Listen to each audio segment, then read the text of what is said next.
All right, we are live. So I've got a really good show today, and I've got a very distinguished guest, and you're going to enjoy it.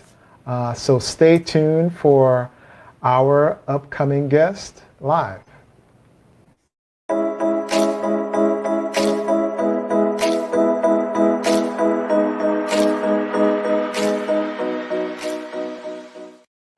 Hi again, Otis Toussaint here, and I had the utmost respect and opportunity to get a chance to interview this gentleman today. He is one of the grandfathers in our public affairs business, and I'm very thankful to get the opportunity to talk to him today. So without further ado, I'd like to introduce you to Mr. Rivers Johnson. Otis, thank you. First of all, I am so delighted to be part of this broadcast. Well, it's kind of an overstatement. I've been in the career field a long time, so maybe that's why I'm considered the grandfather. But I was very fortunate. I retired as a public affairs officer. I spent 23 of 30 years in public affairs. Initially came in 1979 as a legal clerk in the National Guard. Then when I came back from basic and AIT, I joined college, of course, and then I guess the rest is history. Early commission, then a regular Army commission in the infantry, of all places. Spent about 7 years in the infantry and realized that that was not my my bag of tea. It wasn't that I wasn't competitive at the time, but I had did some things that were going to make me competitive beyond major, and so that's where public affairs came in. Went to Defense Information School, where I currently serve as the International Military Student Officer. Went to DENFOS and became a public affairs officer. It was an easy choice for me because, as they say, I love to talk, or someone would say I love to run my mouth. Love to take pictures, love to write, love to travel. And my minor in college was in English, and I was also in the high school newspaper. So it was just the perfect storm for me, the perfect good storm to go public affairs. And since going public affairs, my career just skyrocketed. I had a chance to work at places like Fort Bragg, the White House, National Security Agency, NSA, 6 years at the Pentagon, and some very high-profile cases that, the unfortunate thing when high-profile cases occurs, that's where public affairs officers shine if they've done what they need to do. But again, sometimes very unfortunate circumstances. So I had a chance to work a couple of high-profile cases at Fort Bragg, sniper shooting, they call them active shooter now, and the skinhead murders, which I wrote about in a War College paper, 10 years later. Wow. So again, I've just been very fortunate to work public affairs, and it worked for me. As I told you earlier, my road to 06 was the most unlikely. You use a different word. It was eclectic, you said. Well, yeah, that's one of my favorite words. My reading is eclectic, because I'm that guy that I single tracked after doing my company command at Fort Benning, Georgia, Infantry Officer, and I single tracked. And I tell you, I wasn't on the operational track. I did not have a battalion command, did not have battalion 3, XO, a brigade or anything like that. So I was very fortunate to rise in the public affairs ranks because of good skill sets, and I think public affairs was definitely made for me and my personality. And it was great. It was fun. It was like no other career field, and you're in that career field now, so nothing against the infantry, field artillery, what have you, but we cover everything. So we have to identify the subject matter experts, and oftentimes if the command does not want to talk about it, we have to get smart and become subject matter experts, or at least quasi-subject matter experts. Okay. Well, sir, I'm going to call you the grandfather. Why? Because of your experience. And you are one of the better well-known individuals in our field. I took public affairs mainly because of my enjoyment of photography, videography, and I get a chance to tell the story through my eyes. Of course, with some guidance from Army doctrine, et cetera, but you're one of those folks that I looked up to. Your son, another name, I had her recently in an interview, Colonel Ebony Calhoun. Both of y'all are two of those individuals that I really look up to. Yeah, it's been an exciting career field. And what I still do now, one of the beautiful things about the Hmm. Defense Information School is I get to still, I was an instructor there, so not only a student, but an instructor there in the late 90s, and then I'm coming back as a civilian. But Defense Information School is the premier training institute for public affairs and audiovisual, hands down in the world. I know that now. So what I do, I get a chance to kind of influence that in a roundabout way. So I'm not an Wow. instructor, but I do ambush the students all the time in the hallway, and sometimes invite them back to the international officer area and just engage in a dialogue with them about what an exciting career field they're in. So it's not just the officers, it's civilians. And I even ambush the enlisted in the hallways. Because what I tell people, and you know this, that 18-year-old with a Hmm. camera or a videotape can influence the entire world with the story, the narrative that they write. And they don't understand that their narrative, their story is so Hmm. powerful, and it could literally change world events. And so my role there at DINFOS Hmm. is one of, a mentor, coach, but again, we influence the career field for the next 30, 40 years. Having been an instructor Hmm. there, the guys and gals that I instructed, are now often retired and colonels, but they often talk about the interesting stories I had there as an instructor. And again, I followed these individuals throughout their career and tried to provide guidance and counsel, mentorship and coaching whenever I could. We're in this age of COVID-19 now. So every night I practice what I called isolated socialization. And so I'm on the phone calling peers, mentors, anyone that I haven't heard from in a while, and see how they're doing. So it's a buddy check, it's a shipmate check, it's a Hmm. wingman check on them. So I can't go see them, but I use that telephone, and I love doing that. And I think that's why a lot of folks associate me with doing some good networking. But I've been Hmm. doing this all Hmm. my life, and it does not come easy. Sometimes, I make it look easy, but it's not. It's years and years of honing a skill Hmm. that's really valuable, not only as an officer, but especially as a public affairs officer professional. Excellent, excellent. Sir, you just used one of those keywords that we wanted to really hone in on today's discussion. And I know I've got several comments coming in already, comments and questions. So we're going to hold off on the questions until the end of the discussion presentation. We're going to try to make this discussion / presentation as interactive as we possibly can. So let me know when are you ready to go ahead and let's rock it, sir? Yeah, let's do that. Okay, here we go. So So I know you. go Go ahead. I'm ahead, sorry. sir. No, go ahead. I know you provided. I know you provided the about 20 or so pictures that you'd like to go over. So you just let me know when you want to go next, and I'll rock with you. Let's go ahead and Okay. do it. So the reason that you and I kind of decided on networking is because on the African American Army officer site, a young officer talked about not being able to kind of network and kind of start a conversation. So I'm paraphrasing his words. And so I made a comment. Well, make sure you have my information. Get with me offline. I could really help you. This is something that I've been doing for a while. You see, networking here, first cousin of branding.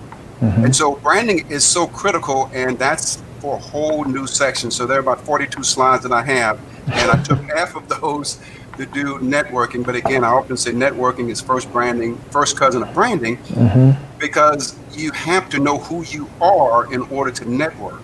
And you determine who you are, but also people determine who you are based on what you do. So give you a quick little scenario.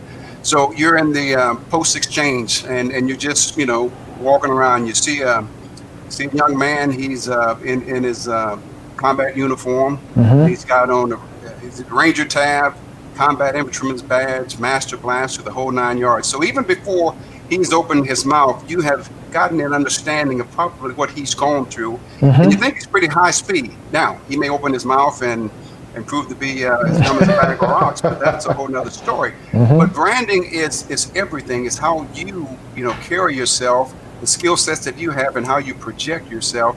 And there are ways to build a brand. It's a niche market now, but it's been around for a long time. Hmm. Okay, next. Now, I mentioned these were both DINFO students, and so if you look at the young lady in 2014 on the left, that's Jade.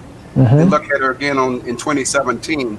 Jade is one of our outstanding 1035 series public affairs officers. My late wife and I had the two individuals over at our house. She was working in San Antonio at the time, and she impressed me so much, and she became a mentee, but I actually learned so much from her. So really, as a mentor, you become the mentee, because she really helped me with some engagements, some speaking engagements, and just how to build my portfolio and platform. She got me as a guest speaker for one of the ROTC leadership seminars a couple of years ago. So I'm indebted to Jade, because again, it goes back making the connection. And Chris Webb there, he's a superstar in public affairs as well, and you may know him also. I do. Okay, next. Now, when you look at networking, a lot of folks have a misunderstanding of networking, because the next slide's gonna talk about that, because oftentimes we really associate networking with job hunting, and it's not. That's one of the major characteristics of networking, but also it's about building your portfolio. You're a public affairs professional, so you know that if a crisis happen, you need to know the individuals that you're going to deal with long before that crisis happens, because it's going to help you do your job and do it in a more efficient manner. So it's really cultivating relationships. And I'll give you another example. Last Christmas, I sent out almost 400 Christmas and New Year's cards, handwritten, because I wanted to make sure that people knew I was still around. I put a little small message in there. And that's the kind of networking I do. But again, it's not just for job hunting, it's for a lot of other purposes, which we'll talk about. Okay. Now, whether you love her or hate her, I had a chance to meet her at a White House function, and I think she's a party animal. But again, would you say that she's the ultimate networker? I don't know. That's debatable. But I think she is, with her appearance on The Apprentice and her White House work and all of that. So I would say she's one of the ultimate networkers. And then you got me just kind of starting out. When I was working for OSD, we used to get invited to a lot of events, and that was a White House Press Photographers Association event, I think. Okay, next. So again, we're going back to, you heard me talk about brand in the beginning. And so again, I have a job. I have a great job. I work as the International Military Student Officer there at the Defense Information School, where I provide full life cycle support for all international students coming through Defense Information School for training. And that's a lot. So I think I have a pretty good job behind instructors. And then I have the most unique job when you count overall. So it's not that I'm not looking for a job. I think we're all looking for the next opportunity, whether it's a job or a different way to promote yourself. But again, creating your own brand, promote your organization. So one of the ways, our purposes here tonight, I'm promoting the Defense Information School. Again, I piggyback and say they're the premier training institute in public affairs, hands down. And it's also, building your profile. And it facilitates success with your organization. If I'm known as the go-to guy and I call someone, then they're going to be more in tune to cooperate with me and the information I need. And in dealing with any crisis, it gets very tough, because you have what's called stovepipe chains of command and people that develop a siege mentality. And so you've got to be the ultimate networker in order to kind of be part of the process to facilitate a better outcome. Okay. Is that essentially like, do you have to be like a tool guy or gal? You've got to be the person that everyone reaches out to when they need information, or they're willing to give information, to share information. Is that what it means? And that's a good question. So that's on another slide. I call that the bridge gap person. In other words, I get calls all the time because I still have connections at the at NSA, at the White House still, at the Pentagon, having spent 6 years there. So oftentimes, I am the bridge gap person. So give you a classic example. I'm working with one of the individuals at Defense Information School on mobile training team missions for Bosnia. Well, there's a huge financial component cost to that. Well, I didn't know the answer. I'm not a finance person, but I knew who was the subject matter expert. So I linked this individual up with the subject matter expert, a very good friend of mine over at DISA. And the individual was able to answer all the questions. And, I became a hero, not because I knew the information, but because I could facilitate a subject matter expert getting with someone that needed some information that was far beyond my technical scope, and they were able to provide that. So again, bridge gap person, that's a term that's known within networking. Okay, let's go ahead to the next. Okay, and again, support your community. You know, one of the pillars of public affairs is community relations. I had the very distinct honor of being the community relations chief for the entire Army, one of the best jobs I had. I worked with a lot of veteran service organizations, military support organizations, but essentially, you know, my job was, you know, bridging the gap between the military and the communities. And we did that with our most valuable asset and resource, and that was the soldiers. So think about color guards, think about flyovers, think about, you know, Veterans Day speeches and all of that. That helps out with community support because, again, we live in communities. We provide a huge financial impact to the communities that we serve. And so it's important. Now, you see that bridge gap connected person. I use that a lot because, again, I've just been very fortunate to have an extensive either paper Rolodex or electronic Rolodex. And then I've become known as one of the subject matter experts within my career field, but that didn't happen overnight. That was 30 plus years honed in working public affairs, getting almost fired on multiple occasions because as public affairs professionals, you know, we're duly appointed to tell the emperor, the boss, he has no clothes on. And we have to do that because that keeps him out of trouble. Yes. You know, we're that trusted agent. We don't have the law degree like the lawyers, but we have the knowledge of how public affairs should go, and we can ideally keep the commander, unless it's too serious, from getting relieved. So we have to be honest with ourselves and the commander. But yeah, on multiple occasions, I thought I didn't have a job coming in the next day. And again, find a job, I put that last because it's a primary reason for some people, but not everybody. Okay.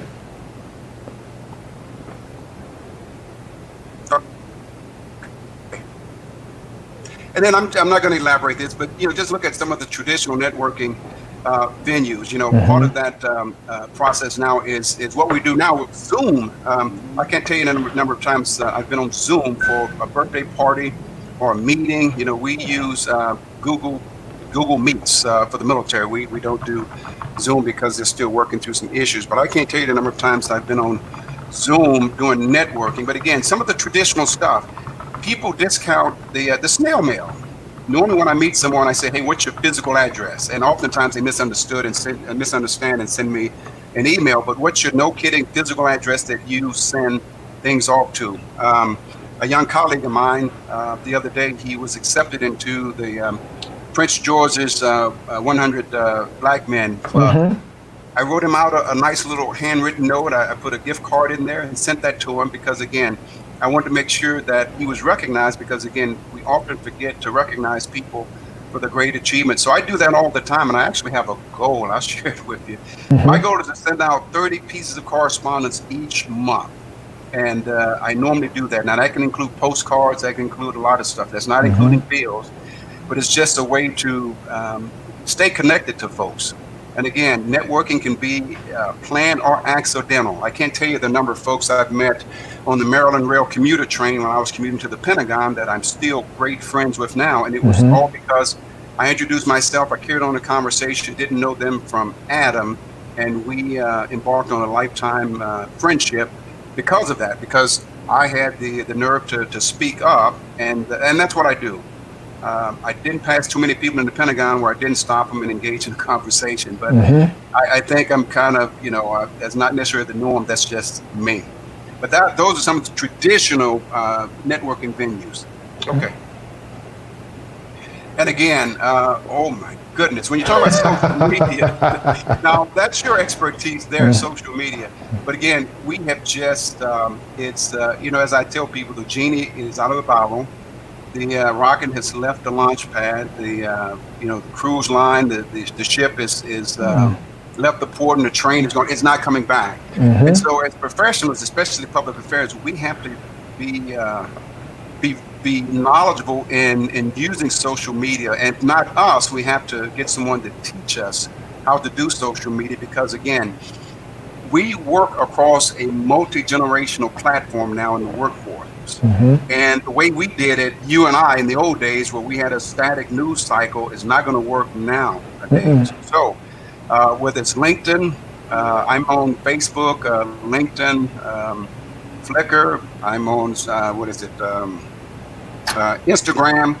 And those platforms are coordinated because, again, when you get back to the branding aspect, your name should be findable, if that makes sense. You know, Rivers Johnson, you shouldn't have to look for some cute little name to find me. So your name needs to be, you know, the same across all of your social media platforms. But again, it's not going away, and you have to embrace it, and you have to become proficient at navigating and working across all of the social media platforms. Tracking. Okay. Now, we've all heard of the elevator speech, and so we've got to nail that. You know, and I have an example of an elevator speech, but it's a snapshot, and I actually have varying degrees, meaning time-wise, of my elevator speech, because I don't want to bore some people. But an elevator speech is simply who you are and kind of what you are trying to do. And we'll show you an example. In public affairs, you hear this probably every day. You're the storyteller for your organization, and you're the storyteller for your own brand. And so we have to be good at it, not a boring story. Everyone has an interesting story, everyone. And we've got to pull the interesting parts out of our character, our makeup, in order to be captivating to someone. Of course, traditional stuff, bio and all that stuff. I'll give you some tips on navigating and successfully orienting in the art of small talk. And one of the key things of a leader is listen, listen, listen, and listen some more. Okay. Now, I'll let you all get a chance to read that for a few minutes, but that's kind of an elevator speech, depending upon who I meet. It could vary depending, but that's my elevator speech. Tracking. Well, it's being recorded, so if anyone wants to go back and check it out, they can check it out. Go ahead. So keys to successful networking, and so I always tell people to find the personal connection. So, Otis, if you've ever seen me, and you probably have seen some of my Facebook postings, on my blazer, I wear all kind of paraphernalia, shall I say. And so I have my coveted 82nd reef pin that I wear. I have my White House presidential badge lapel pin that I wear. Sometimes I wear my Ukraine and U.S. Flag because I've made 3 trips to Ukraine before we stopped all the travel restriction, and that was to train members of their armed forces in public affairs. So I'm kind of a walking resume, and you can tell by what people have on, and instance, and even if they have on uniform, you know, what combat patch. I would tell you, I love finding people with 1st Army Division combat patches on, right? Because I served with 1st Army Division in the mid-'80s. And lo and behold, I usually tell someone I was in Germany with 1st Army Division in the mid-'80s, and they would look at me with a bewildered look and say, sir, I wasn't even born then. And so it's kind of interesting. So I think that goes back to the old Godfather type stuff. The other thing I used to do when I worked for Cyber Command, but we worked at the National Security Agency, I made it a point every day when I got on the elevator to pick someone out and kind of engage them in conversation. It was very hard because, again, it's a tough environment because they are very good at what they're doing, but they're not social people. But I would find something unique, whether it was a necklace, whether it was a patch, whether it was a pocketbook, whether it was a jersey or something, and engage them. And ideally, about 9 times out of 10, I could have them talking by the time I reached the 7th floor. So that was one of my goals that I always try to do. I still do it now, and it's not because it's a task or anything, but because I really enjoy doing that. And you never know where conversations are going to lead. You never know. And sometimes we're reluctant to speak to people, but that could be an opportunity to move up for you somewhere else. You just never know. That's almost like the art of icebreaking, would you say? Oh yeah, absolutely. And again, at the end of this, I've got a ton of resources which they can go back to tell you how to engage anybody.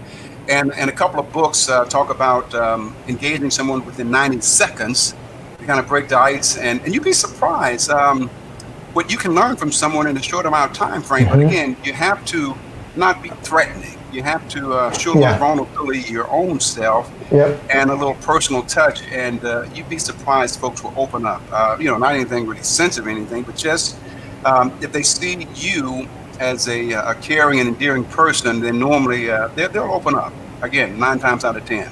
Excellent. And don't forget the business cards. We forget about business cards because everything's electronic, but your business card is your signature. And I can't tell you the number of times I've gotten calls because I gave someone my business card. Okay. Next.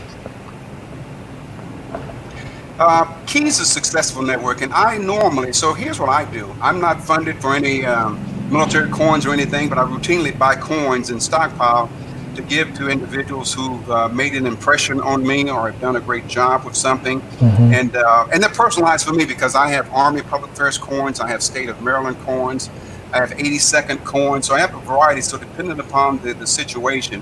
And you'd be surprised the gleam in their eyes when you present something to them when they're not expected because they've done a great job. And I believe in recognizing individuals in a heartbeat, whether it's spur of the moment or whether it's me sending back a coin because they've done something. Networking is 24/7, 365. It's every day we're on display. Every day you are branding, you are putting something forward, you're being watched. And I think young officers know that, but if they don't, they need to know that every day you're being watched. You don't think you're being watched, but someone's building a portfolio on you that adds to that whole branding concept. And it could also lead to assignments, believe it or not, just based on how you carry yourself. And they may not even know you, but if you carry yourself the way you should, you've got a silent endorsement from someone who's recognized you. That reputation is a heck of a thing, you'd say? Oh yeah, it is everything. I love it when I go somewhere. The African American Army officer site I try to contribute as much as I can. One of my good mentors is on there, Colonel Dwayne Wagner. We were at the Pentagon together. And it's become a little bit of notoriety, so to speak. I was in Costco one day with a friend of mine, and I had a young officer come up who recognized me from that. And it's like, okay, and you don't expect that, but again, social media has a huge outreach, and you never know the spark that you're going to provide for someone. And so that's why I always try to do my best that I can. I'm bad sometimes with following up and getting information that I promised to them, but I often try to make good on that because, again, you never know what that spark is going to come to motivate them to do something else. Excellent. We got some good comments coming in. Speaking of reputation, we've got one from Vita Lamar Nichols. I think she's talking about when you mentioned earlier sending out 30 means of correspondence. She stated, "It is wonderful to get mail. It is refreshing." Yeah, Vita's a professional. Unfortunately, she just lost her husband not too long ago. And she's been the recipient of one of my pieces of correspondence. It's something I enjoy. It's therapeutic for me. It really is. But, we don't do snail mail anymore. And so everybody pays bills online, so even that has stopped. But it's always nice to get a handwritten letter in the mail. I'm very peculiar about my letters. I buy quality stationery from Henderson Hall. So it's the good stuff. And so Vita, how are you? Thank you very much. Yes. Thank you for the comment, Vita, and our condolences from both of us.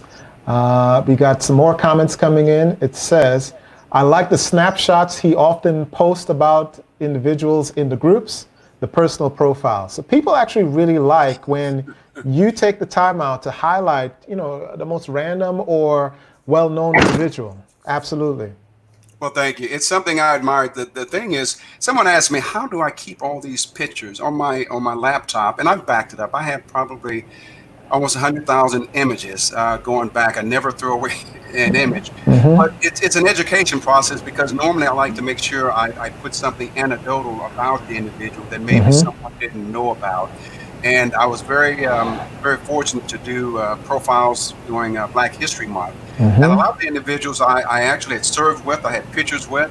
I've got a distinction. I've been able to meet every African-American 4-star except one, the latest. So I'm looking forward to meeting General Garrett one day. But I've got photos with all the prior ones, to include General Roscoe Robinson, the first African-American Army 4-star.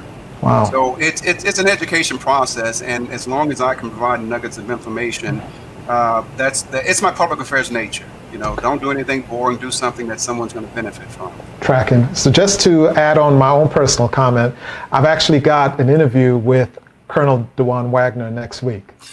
So be prepared for that, those who are out there checking this out. He's a great American. Do you want to jump on to the next slide? Yes, please. Okay, here you go. Okay, and then the downside. So to every situation, there's a downside. And oftentimes, you know, one of the biggest is we're not going to be recognized, or we're going to be ignored or rejected. And it bruises our egos. And that's just part of life, but it's like a fisherman. Cast that net wide and deep, and you never know what you're going to bring up. And so, again, not being able to make a connection, that's just not only part of life, but that's just part of the networking game. And that's why you can't be discouraged. Perseverance is a huge part of what we do. And then the other part, sometimes you don't want to impose. And so I would tell you, oftentimes junior officers are reluctant to come up to senior officers because they don't want to think about imposing. But we're just as eager to have someone come up to us. And we always encourage that. You never know until you ask. You never know. And if someone wants to make a difference, then they're going to engage you.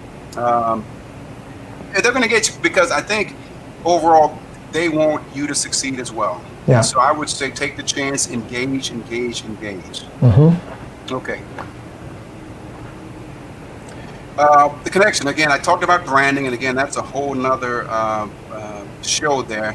But they go hand in hand because how people see you determines your networking ability. And again, I've already mentioned, 24/7, 365.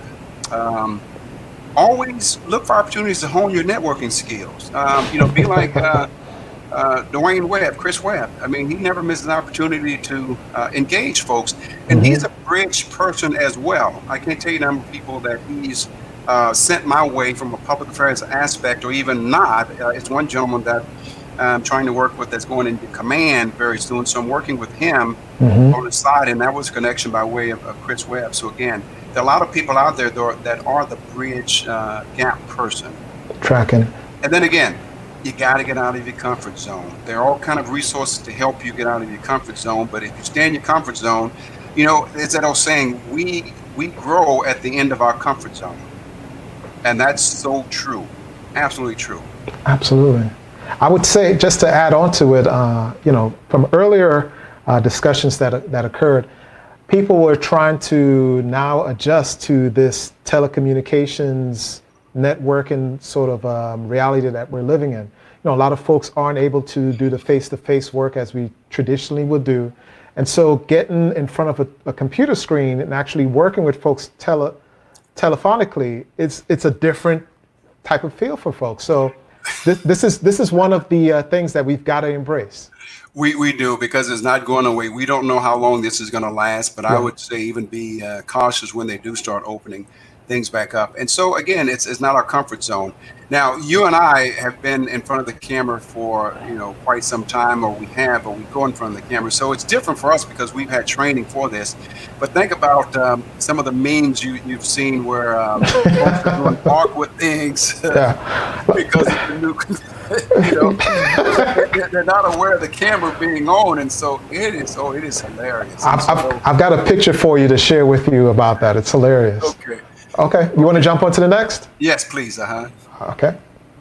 And then again, I've got on my Facebook profile, I have a celebrity folder. I've had a chance, but I think one is because I always carry a camera. So this was before the days of the camera phones. I carried a Canon Sure Shot wet film camera. And so I was always able to get photos because I had a camera, but I've had a chance to meet Gary Sinise on a couple occasions. He's a big supporter of the military, along with his band. And so I had a chance to meet him when I was working as the XO for General Vincent Brooks. And then again, when he came to support Association United States Army, a great American. And I've got his picture proudly hung in my office. But again, He's a great American, and I met him through my boss, General Benson Brooks. General Brooks. There we go. Oh, is this before? That's before. There we go. Yep. And then opportunities everywhere. You know, one of my favorite individuals in the world is Joe Colin Powell. And I had a chance to meet him on multiple occasions, twice in Guantanamo Bay, Cuba for the Haitian migration operations. I actually had a chance to do media escort for him. Great American. I probably have read everything that he's written or everything that's about him. And he epitomizes exactly what a leader should be. And I also had a chance to do via BET a documentary that centered on him and his leadership. So I love him to death, and you know, I look forward to meeting him again. OJ was happenstance in the sense that I was working for the White House Drug Policy Office, and we were doing a mission down in South Florida. It was at the Wyndham Hotel, and he just happened to walk by. He was staying there because they were still trying to do a court order that let him live in the neighborhood. And he passes by, and no one moved, and we just said, "That's OJ." And so I followed him into the bar, and we got to talking. We didn't talk about, you know, any of the things that went on. We talked about football and all of that. And I said, OJ, I have to get a picture with you. Let's go back outside in the light. And one of my colleagues took this picture of me with the OJ, one of the greatest football players of all time. And again, we didn't talk any other business. Strictly football. Okay. And again, these are just the resources. They can go back and look at these. So again, I included the branding sources as well, because again, branding and networking go hand in hand. You got to figure out who you are. And again, sometimes the best way is to do a SWOT analysis, is to take these sometimes expensive surveys that you can do on the economy. It's ask people, it's the 360. It's a host of ways where you can determine your brand and build upon your brand. So all these books are real easy to read. I'm not saying because we don't like to read, but that's a whole nother story. And they can really move you forward if you are trying to better your brand, which ultimately leads to better networking. That's my opinion. Tracking. And more resource for networking. Again, it's a niche market. People pay a lot of money to learn how to brand and learn how to networking. Learn how to network. And so it's something that I've been doing for a while. I engage people routinely and to help them, teach them how to do this, because again, it's an art and science to networking and branding. Tracking. Okay. And again, sources continued. Some more sources. All right. So we're here at the question and answer section. So we've got, let's go ahead and check out some of the questions that we've got coming in. We've got from one person, let's add them on. They said, let's bring it right here. Said, what has been your largest challenge in the public affairs field? Well, you know, it's several. So, I can answer that, and then I'll give some specific events. One of the largest challenges is gaining respect from the command. In other words, oftentimes they see us. I can't tell you a number of times that we, even in uniform as a military officer, we got associated and lumped in with traditional media. And we had to make sure that people know that I work for this command. You are my boss. I am not the media. I'm not, I'm not someone that goes and tells the media something. Because oftentimes, we have to do what the operators do to gain respect. And I say that because you really do. It's part of your brand. When I was at Fort Bragg, I jumped out of airplanes, I road marched, I did all of that stuff that paratroopers do in order to make sure that they knew that I was one of them. That's what you have to do. Now, so that's really, I think, the biggest obstacle is convincing command that, one, we know what we're doing and we can help you, and two, that we're not part of another organization. We are on par as a special staff, ideally, with the lawyers, the doctors, and all the other specialists, because we've had the training, we've had the experience to help the command when it comes to reputation management and all that's associated with public affairs. So I think that's the biggest, but I'll go back and talk about some of the personal challenges I had, and they were event related. One was the skinhead murders at Fort Bragg that occurred in December of 1995.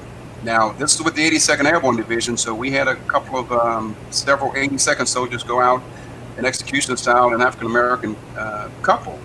And it was known through research that they were loosely tied to skinhead gangs. And so think about something like that going on in your organization, America's Guard of Honor, a prestigious unit. I call it prestigious. That's my terminology, not no one else. How did we allow this to happen? And so that was very tough for the division to understand when we had some, what amounted to knuckleheads do something bad because it was not indicative of Army values. And oh, by the way, guess what? The spokesman for the 82nd was an African American at the time, which was me. And that often played a role in how they characterized the news clippings and the interviews and things of that nature. Yeah. So that was very hard for me professionally. I think it worked out because we became better associated with organizations like the NAACP. General Keene at the time was the Corps commander, and he opened up the installation, and we started having better relationships with the community. So I think that was one of the hardest ones for me personally, because it was an attack on my unit, and I know that this was not indicative of us. And I ended up writing years later a monograph at War College that it was pretty long actually. That talked about the unfortunate circumstances there at Fortress Bragg. Okay. We've got another question coming in from Christian K. Lee. What is the career timeline for a public affairs officer?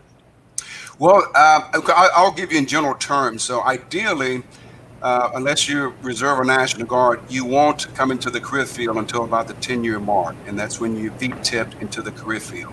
And so ideally, that's oftentimes after company command and one additional assignment, but you could come in early as a captain after company command, which is, kind of the thing to do. And then you'll most likely work with a public affairs team or public affairs detachment like I did. I went to Fort Bragg and worked with the 22nd MPAD, which was at the time the only active duty MPAD, and we did some great and wonderful things. And again, there are various schools associated with the training with the Industry Defense Information School. But think about coming in as a major and then progressing there. So like for Lieutenant Colonel would be a division public affairs. I was very fortunate. I was a division public affairs as basically a no time and grade major, and I was very fortunate to have some good people working with me and supported me. But ideally, in 06 is the division, the Corps public affairs, and the Lieutenant Colonel is the division. So there are various cycles and chain, and I would say get with a career manager, and he can kind of lay that out. So my timeline as far as the tactical stuff is a little bit off now. I can tell you how I did it, but it was a little bit different from where it is now. Tracking. Got one more question coming in, and feel free to send in your questions, y'all, and of course he will help you in answering them. Oh, hold on. There it is. It said, for an individual who is not trained in public affairs, what advice do you suggest for them to develop further? Okay, well, that's easy. So first of all, they're going to send you to school. If you're assessed into the public affairs career field, they're going to send you to the 10-week course at Fort Meade, Maryland Defense Information School, the public affairs qualification course. We've changed the name, but it's the public affairs qualification course. So that's your basic entry-level education into that. Now, we also have some education opportunities as part of the Georgetown grant program, where you can get a Master's of Communication or strategic, whatever they call it now. So that's an opportunity. Also training with industry. But prior to coming in the career field, if you don't have a background, I would say read as much as you can. I know that sounds elementary, but it's really, the more reading you do, the better writer you become. And so practice your skills. And so even if you're not a public affairs person now, find a way to get published, even if you have to have someone read your material, edit your material, what have you. But start reading and writing as much as you can. And then talk to other senior public affairs folks and get some advice from them, because they can have little exercises for you. But again, I know reading and writing is the foundation of what we do. And thank God I had a minor in English, and I already love to read. But, one of the great authors of our time, Stephen King, he says, if you want to become a better writer, you got to become a better reader. Okay, so it looks like we got a couple more comments coming in from Miss Vita again. She said, thanks to both of you for the words of condolences. Rivers, great to see you're in action. You are a credit to our career field and our hometown. Hometown of? Mobile, Alabama, if I remember right. I got you. So, yes. And we're going to possibly jump into that one thing I wanted to show you about people adjusting to new technology. Check this out.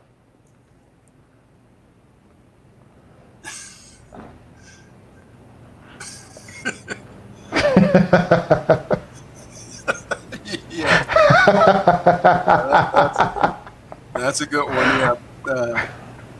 I just wanted to share that little bit of a funny thing there for you. But I think, sir, I think this has been a great opportunity for all of us to really benefit from what you, hold on, let me close that.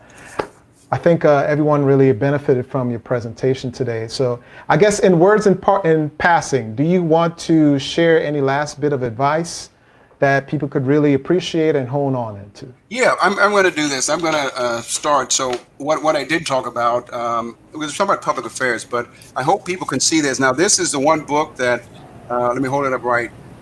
Young officers, you need to read. You need to read it early. Once an Eagle by Anton Meyer. Now, don't be discouraged by how thick it is. It's about 1,200 pages, but I tell you what, this is the epitome of a leadership book featuring Sam Damon and Courtney Massengale. So I encourage you to read that because it is a foundation, and in fact, it's on most of the senior leaders' book selection reading list. The other thing I'll leave you with, we always talk about leadership, and leadership is kind of fleeting. That's why we have leadership books being written every week, and so I want to talk about that just a fraction as we close. Go for it. One of the things that's missing, and you start seeing it now, and that's that characteristic of empathy.